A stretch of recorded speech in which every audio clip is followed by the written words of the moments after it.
So what are the properties of integers? Integers have special properties. Computations of integers will become easier by understanding these special properties. The commutative property, for instance, allows you to change the order of adding or multiplying, while the associative property allows you to change grouping.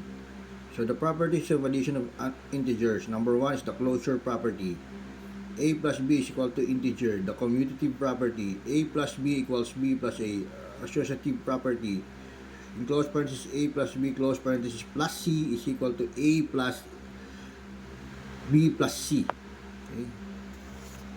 The number 4 is the identity property. A plus 0 is equal to A. The number 0 is called the additive identity.